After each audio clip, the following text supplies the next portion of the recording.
ನಮಸ್ಕಾರ. ನಾನು ಪವಿತ್ರ ಭಾಗವತ್. ಮಿಸೆಸ್ ಭಾಗವತ್ ಚಾನಲ್‌ಗೆ ನಿಮ್ಮೆಲ್ಲರಿಗೂ ಪ್ರೀತಿಯ ಸ್ವಾಗತ. ಇವತ್ತಿನ ವಿಡಿಯೋದಲ್ಲಿ ಒಂದು ಸಿಹಿ ತಿಂಡಿಯನ್ನು ತೋರಿಸ್ತಾ ಇದ್ದೇನೆ. ಮೈಸೂರು ಪಾಕಕ್ಕಿಂತನೂ ರುಚಿಯಾದ ಒಂದು ಸಿಹಿ ತಿಂಡಿ. ಕೇವಲ 3 ಸಾಮಗ್ರಿಗಳನ್ನು ಬಳಸಿಕೊಂಡು ಈ ಒಂದು ಸಿಹಿ ತಿಂಡಿಯನ್ನು ಮಾಡ್ಬೋದು. ಹಬ್ಬ ಹೇಗೂ ಹತ್ರ ಬರ್ತಾ ಇದೆ. ಮನೆಯಲ್ಲಿ ಏನಾದರೂ ಸಿಹಿ ತಿಂಡಿ ಮಾಡಲೇಬೇಕಲ್ವಾ? ಈ ಒಂದು ಸಿಹಿ ತಿಂಡಿಯನ್ನು ಖಂಡಿತ ಒಮ್ಮೆ ಆದರೂ ಟ್ರೈ ಮಾಡಿ ನೋಡಿ. ಇದನ್ನು ಯಾವ ರೀತಿಯಾಗಿ ಮಾಡೋದಂತ ನೋಡೋಣ ಬನ್ನಿ. ಮೊದಲಿಗೆ ನಾನಿಲ್ಲಿ ಒಂದು ಫುಲ್ ಕಾಯಿಯನ್ನು ತುರಿದು ಇಟ್ಕೊಂಡಿದ್ದೇನೆ. ಮಿಕ್ಸಿ ಜಾರಲ್ಲಿ ಹಾಕೊಂಡು ನೀರನ್ನು ಸೇರಿಸಿ ಇದನ್ನು ನುಣ್ಣಗೆ ರುಬ್ಕೊಂಡು ಕಾಯಿಯ ಹಾಲನ್ನು ತೆಕ್ಕೊಳ್ತೇನೆ. ಅಗತ್ಯ ಇರುವಷ್ಟು ನೀರನ್ನು ಹಾಕಿ ರುಬ್ಕೊಳ್ತಾ ಇದ್ದೇನೆ.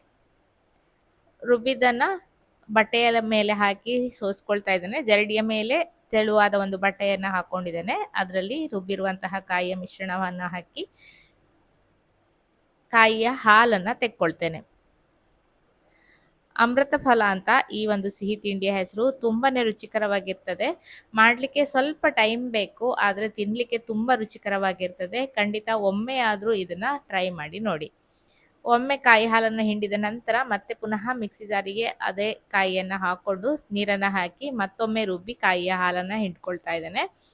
ಮೊದಲಿಗೆ ನಾನು ಜಾಸ್ತಿ ನೀರನ್ನು ಹಾಕಿರಲಿಲ್ಲ, ಹಾಗಾಗಿ ಮತ್ತೊಮ್ಮೆ ನೀರನ್ನು ಹಾಕಿ ರುಬ್ಕೊಂಡು ಕಾಯಿಯ ಹಾಲನ್ನು ಹಿಂಡ್ಕೊಳ್ತಾ ಇದ್ದೇನೆ. ಮೊದಲಿಗೆ ಸ್ವಲ್ಪ ಜಾಸ್ತಿ ನೀರನ್ನು ಹಾಕ್ಕೊಂಡಿದ್ರೆ ಒಂದು ಸಲಕ್ಕೆ ಕಾಯಿ ಹಾಲನ್ನು ಹಿಂಡ್ಕೊಂಡ್ರೂ ಆಗ್ತದೆ.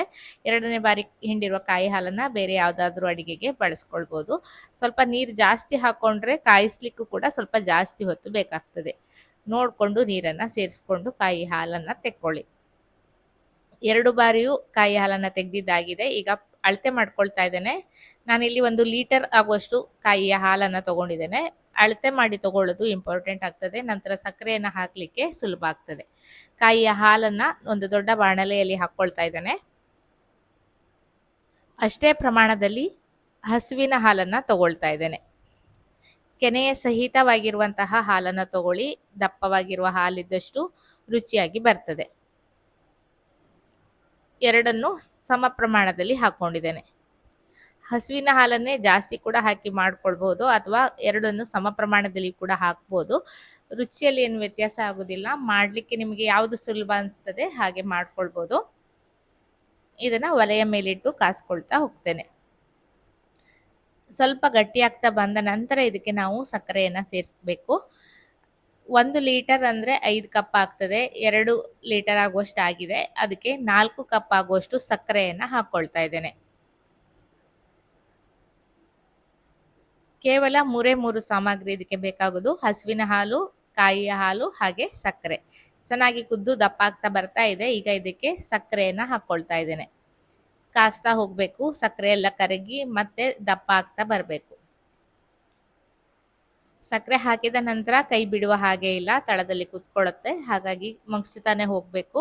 ಸಕ್ಕರೆ ಎಲ್ಲ ಕರಗಿ ಸ್ವಲ್ಪ ದಪ್ಪ ಆಗ್ತಾ ಬಂದಿದೆ. ಈಗ ಬಣ್ಣ ಎಲ್ಲ ಬದಲಾಗ್ತಾ ಬಂದಿದೆ, ನೋಡ್ಬೋದು. ಈಗ ಇನ್ನೂ ಕೂಡ ದಪ್ಪ ಆಗ್ತಾ ಬಂದಿದೆ. ಒಂದೊಳ್ಳೆ ಮೈಸೂರು ಪಾಕ್ನ ಕಲರ್ ಬರ್ತಾ ಇದೆ. ದಪ್ಪ ಆಗಿದೆ. ಚೆನ್ನಾಗಿ ನೊರೆ ನೊರೆಯಾಗಿ ಬರ್ತಾ ಇದೆ. ಗುಳ್ಳೆ ಗುಳ್ಳೆ ಬರ್ತಾ ಇದೆ, ನೋಡ್ಬೋದು. ಮೈಸೂರು ಪಾಕಿನ ರೀತಿಯಲ್ಲಿಯೇ ಇದು ಕಾಣಿಸ್ತಾ ಇದೆ. ಈಗ ಇಷ್ಟ ಆದ ತಕ್ಷಣ ನಾವು ಪ್ಲೇಟಿಗೆ ಹಾಕ್ಕೊಳ್ಬೇಕಾಗ್ತದೆ. ನಾನಿದು ಇನ್ನು ಗಟ್ಟಿಯಾಗಿಲ್ಲ ಅಂತ ಅಂದ್ಕೊಂಡು ಮತ್ತೆ ಸ್ವಲ್ಪ ಹೊತ್ತು ಮಗ್ಚ್ತಾ ಹೋದೆ. ಹಾಗಾಗಿ ಕಲರ್ ಸ್ವಲ್ಪ ಡಾರ್ಕ್ ಆಗ್ತಾ ಹೋಯಿತು. ಜಾಸ್ತಿ ಹೊತ್ತು ಮಗ್ಚಿದ ಹಾಗೆ ಡಾರ್ಕ್ ಆಗ್ತದೆ. ಈ ಬಣ್ಣದಲ್ಲಿ ಇದ್ದರೆ ಸರಿ ಆಗ್ತದೆ. ನಾನು ಮತ್ತೆ ಒಂದು ಸ್ವಲ್ಪ ಹೊತ್ತು ಮಗ್ಚ್ಕೊಂಡೆ.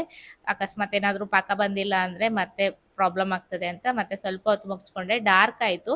ಇಷ್ಟು ಡಾರ್ಕ್ ಆಗೋ ತನಕ ಬಿಡಬೇಡಿ. ನಾನು ಮುಂಚೆ ತೋರಿಸಿದ ಕಲರಿನಲ್ಲಿ ಇದ್ದಾಗ ಅದನ್ನು ತೆಗೆದು ಹಾಕ್ಕೊಂಡ್ರೆ ಪರ್ಫೆಕ್ಟಾಗಿ ರೆಡಿ ಆಗ್ತದೆ. ಇದು ಸ್ವಲ್ಪ ಡಾರ್ಕ್ ಆಯಿತು, ಆದರೆ ತಿನ್ನಲಿಕ್ಕೆ ಏನೂ ಅನಿಸೋದಿಲ್ಲ. ಸ್ವಲ್ಪ ಎಳೆತದಿದ್ದಾಗ ಸ್ವಲ್ಪ ಮೆತ್ತಗೆ ಇರ್ತದೆ. ಸ್ವಲ್ಪ ಪಾಕ ಏರಾಯಿತು ಅಂದರೆ ಸ್ವಲ್ಪ ಗಟ್ಟಿಯಾಗಿ ಬರ್ತದೆ ಅಷ್ಟೇ. ತುಪ್ಪ ಸವರಿದ ಬಟ್ಟಲಲ್ಲಿ ಹಾಕ್ಕೊಂಡು ತಣ್ಣಗಾದ ನಂತರ ಇದನ್ನು ಕಟ್ ಮಾಡ್ಕೊಳ್ಳೋದು. ಸ್ವಲ್ಪ ಒಂದು ಸೌಟಿಗೆ ತುಪ್ಪವನ್ನು ಸವರ್ಕೊಂಡು ಈ ರೀತಿ ಲೆವೆಲ್ ಆಗಿ ಮಾಡ್ಕೊಳ್ತಾ ಇದ್ದೇನೆ. ಸ್ವಲ್ಪ ಎಳೆತಾಗಿ ಇದ್ದಾಗ ಅದು ಆಗಿ ತನ್ನಂಗೆ ತಾನೇ ಹರಡ್ಕೊಂಡು ಚೆನ್ನಾಗಾಗ್ತದೆ. ಮೈಸೂರು ಪಾಕಿನ ರೀತಿಯಲ್ಲಿಯೇ ಪೊಳ್ಳು ಬಿಟ್ಕೊಂಡು ಬರ್ತದೆ, ಚೆನ್ನಾಗಾಗ್ತದೆ. ತಣ್ಣಗಾದ ನಂತರ ಕಟ್ ಮಾಡ್ಕೊಳ್ತಾ ಇದ್ದೇನೆ. ರುಚಿ ರುಚಿಯಾದ ಅಮೃತ ಫಲ ರೆಡಿ ಆಯಿತು. ನನಗೆ ಚಿಕ್ಕವಳಿರ್ಬೇಕಾದ್ರಿಂದನೂ ಸ್ವಲ್ಪ ಅಡುಗೆಯಲ್ಲಿ ಇಂಟ್ರೆಸ್ಟ್ ಇತ್ತು. ಮನೆಯಲ್ಲಿ ಒಂದು ಮಾಸಪತ್ರಿಕೆ ಅಂದ್ಕೊಳ್ತೇನೆ, ಸ್ಪೈಸ್ ಇಂಡಿಯಾ ಅಂತ ಒಂದು ಪತ್ರಿಕೆ ಬರ್ತಾ ಇತ್ತು. ಅದರಲ್ಲಿ ಈ ಅಮೃತ ಫಲದ ರೆಸಿಪಿ ಇತ್ತು. ಅದನ್ನು ನೋಡಿಕೊಂಡು ನಾನು ಚಿಕ್ಕವಳಿರ್ಬೇಕಾದ್ರೆ ಟ್ರೈ ಮಾಡಿದ್ದೆ. ಈಗ ಇನ್ನೊಮ್ಮೆ ಮಾಡಿದ್ದೇನೆ. ಅತ್ತೆ ಯಾವಾಗಲೂ ಮಾಡ್ತಾ ಇರ್ತಾರೆ. ಅವರು ಕೂಡ ತುಂಬ ಬಾರಿ ಮಾಡಿದ್ದಾರೆ. ತುಂಬಾನೇ ರುಚಿಕರವಾಗಿರ್ತದೆ. ಖಂಡಿತ ನೀವು ಕೂಡ ಟ್ರೈ ಮಾಡಿ ನೋಡಿ. ಸ್ವಲ್ಪ ಟೈಮ್ ಮಾತ್ರ ಬೇಕಾಗ್ತದೆ. ಇವತ್ತಿನ ವಿಡಿಯೋ ಇಷ್ಟ ಆದರೆ ಖಂಡಿತ ಲೈಕ್ ಮಾಡಿ, ಶೇರ್ ಮಾಡಿ. ಅನಿಸಿಕೆಯನ್ನು ಕಮೆಂಟಲ್ಲಿ ತಿಳಿಸಿ. ಹಾಗೆ ಚಾನಲನ್ನು ಸಬ್ಸ್ಕ್ರೈಬ್ ಮಾಡಿಕೊಂಡು ಸಪೋರ್ಟ್ ಮಾಡಿ ಅಂತ ಕೇಳ್ಕೊಳ್ತೇನೆ. ಹಲವಾರು ಸಿಹಿ ರೆಸಿಪಿಗಳನ್ನು ಈಗಾಗಲೇ ಪೋಸ್ಟ್ ಮಾಡಿದ್ದೇನೆ. ಅದನ್ನು ನೀವಿನ್ನು ನೋಡಿಲ್ಲ ಅಂದರೆ ಖಂಡಿತ ನೋಡಿ ಮನೆಯಲ್ಲಿ ಟ್ರೈ ಮಾಡಿ. ಇದೇ ರೀತಿ ಇನ್ನೂ ಹೆಚ್ಚಿನ ರೆಸಿಪಿಗಳೊಂದಿಗೆ ಬರ್ತೇನೆ. ಮತ್ತೊಂದು ವಿಡಿಯೋದಲ್ಲಿ ಸಿಗ್ತೇನೆ. ಅಲ್ಲಿಯವರೆಗೂ ನಮಸ್ಕಾರ.